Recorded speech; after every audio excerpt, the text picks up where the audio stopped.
से ही काम बनता है। मंगरू ने साबित कर दिया कि इंसान अपने जज्बे और प्यार से किसी भी मुश्किल को पार कर सकता है। यही असली ताकत है। मंगरू ने किसी से शिकायत नहीं की, किसी पर गुस्सा नहीं किया, बस चुपचाप अपनी माँ के साथ उस छोटे से घर में रहने लगा। लेकिन हर कहानी में जब मेहनत की रोशनी फैलती है तो कहीं न कहीं लालच की छाया भी जन्म लेती है। गांव के साहूकार तक भी एक खबर पहुंच गई। वो अपनी हवेली के आंगन में बैठा था जब एक आदमी ने आकर कहा, साहूकार जी, वो मंगरू जिसने आपसे मदद मांगी थी, उसने अपने दम पर पेड़ पर घर बना लिया है। पहले लोग हंसते थे, ताने मारते थे, पर अब हर कोई उसकी तारीफ कर रहा है। पेड़ पर? क्या सच में? जी साहूकार जी, सच में। लोग कह रहे हैं कि मेहनती है, हिम्मती है, जिसने कभी हार नहीं मानी। उसने अपनी मेहनत और हौसले से सबको चौंका दिया। तारीफ? ये कैसे मुमकिन है?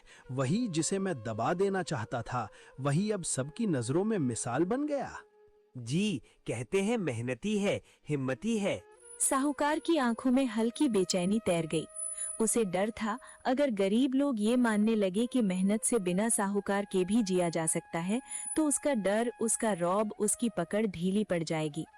आज एक मंगरू पेड़ पर घर बना रहा है, कल 10 और खड़े हो जाएंगे। अगर लोगों ने डरना छोड़ दिया तो मेरा क्या रहेगा? इसे सबक सिखाना पड़ेगा ताकि सबको याद रहे कि मेरी औकात क्या है। तो फिर क्या करेंगे साहूकार जी? उसे रोकने का कोई तरीका नहीं दिख रहा। अभी नहीं, सही वक्त पर कार्रवाई करनी होगी। पहले उसे थोड़ा और उड़ने दो, लोग उसकी हिम्मत की तारीफ करें, फिर मैं ऐसे गिराऊंगा कि ये सबक उसे हमेशा याद रहे। समझे? हिम्मत दिखाने वालों को कभी भी चुप नहीं रहने दिया जाता। उधर बरगद की ऊंचाई पर बैठा मंगरू अपनी माँ के साथ पहली बार चैन की नींद सो रहा था। उसे क्या पता था कि उसकी मेहनत अब किसी की आंखों में चुभने लगी है। बरगद की शाखाएं हवा में हिल रही थीं, जैसे आने वाले तूफान की आहट दे रही थीं। उस रात आसमान बिल्कुल शांत था। बरगद की ऊंची शाखाओं पर बना छोटा सा घर चांदनी में चमक रहा था। मंगरू और उसकी माँ कई दिनों बाद सुकून की नींद सो रहे थे। लेकिन गांव के दूसरे छोर पर साहूकार की हवेली में दिया अभी भी जल रहा था। साहूकार ने 2 आदमियों को बुलाया। आज रात काम हो जाना चाहिए। ये मंगरू और इसका पेड़ वाला घर अब ज्यादा दिन तक सबको चुनौती नहीं दे सकता। सही समय पर हर चीज अपने हिसाब से हो जाएगी, और जो हिम्मत दिखा रहा है उसे समझना पड़ेगा कि साहूकार की ताकत कितनी बड़ी है। आधी रात के करीब बरगद के नीचे परछाइयां हिलने लगी। 2 आदमी धीरे धीरे तने के पास पहुंचे। उनके हाथ में धारदार चाकू था। उन्होंने ऊपर देखा। लकड़ियों और रस्सियों से बंधा वो छोटा सा घर जो किसी गरीब की उम्मीदों से बना था। पहली रस्सी पर चाकू चला, चर। ऊपर हल्का सा झटका लगा। मंगरू की माँ की आंख खुल गई। बेटा, कुछ आवाज आई। मंगरू उठ बैठा। उसने नीचे झांका। अंधेरे में 2 साए दिखाई दिए। दूसरी रस्सी कटने लगी। मंगरू बिना सोचे समझे नीचे उतरने लगा। हाथ फिसल रहे थे, दिल तेज धड़क रहा था। जैसे ही वो जमीन पर पहुंचा, उसने जोर से आवाज लगाई। कौन है वहां? क्यों काट रहे थे रस्सियां? दोनों आदमी घबरा गए। एक भागने लगा, दूसरा लड़खड़ा गया। क्या घर को गिराने आए हो? बताओ, क्या सोचकर ये काम कर रहे हो? हमें छोड़ दो, हम खुद कुछ नहीं कर सकते। हमें भेजा गया है, मजबूर हैं। किसने भेजा तुम्हें? नाम दो। मैं जानना चाहता हूँ कि किसने हमारे मेहनत और हमारी सुरक्षा के खिलाफ हाथ बढ़ाया। साहूकार ने भेजा। उसने ही कहा था कि रात में आकर रस्सियां काट दो ताकि पेड़ वाला घर अपने आप गिर जाए। हम तो बस उसका हुक्म मान रहे थे। हमें छोड़ दो। क्या हुआ बेटा? इतनी हलचल क्यों है? तू ठीक तो है ना? मेरा दिल घबरा रहा है। साफ साफ बता, क्या बात है? माँ, अब ये सीधी लड़ाई नहीं है।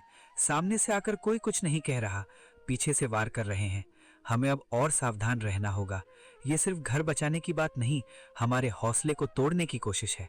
संभल कर, पर डटे हुए। उस रात उसने फिर से हर गांठ को कस कर बांधा। हाथ कांप रहे थे, लेकिन मन पहले से ज्यादा मजबूत था। बरगद की शाखाएं हवा में हिल रही थीं, जैसे गवाह हों कि अब ये सिर्फ घर की लड़ाई नहीं, सम्मान की लड़ाई है। दूर हवेली की छत पर खड़ा साहूकार अंधेरे में पेड़ की ओर देख रहा था। उसे लगा था आज एक गरीब डर जाएगा, लेकिन उसे क्या पता था आज एक गरीब जाग गया है।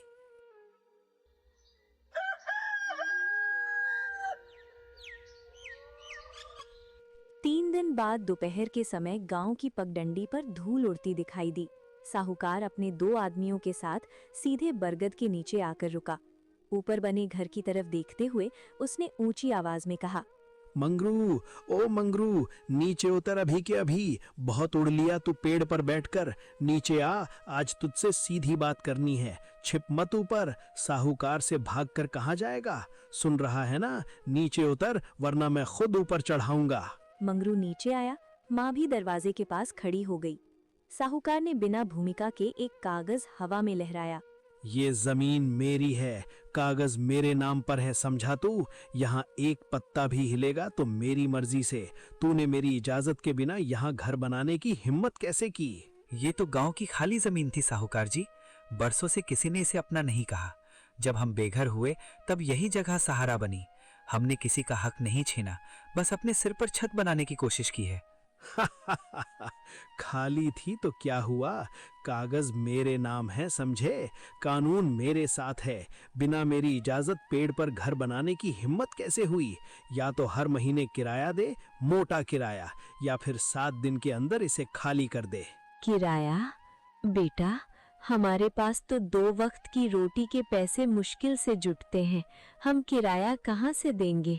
हम तो बस सिर छुपाने की जगह ढूंढ रहे थे। मुझे तुम्हारी मजबूरी से कोई मतलब नहीं।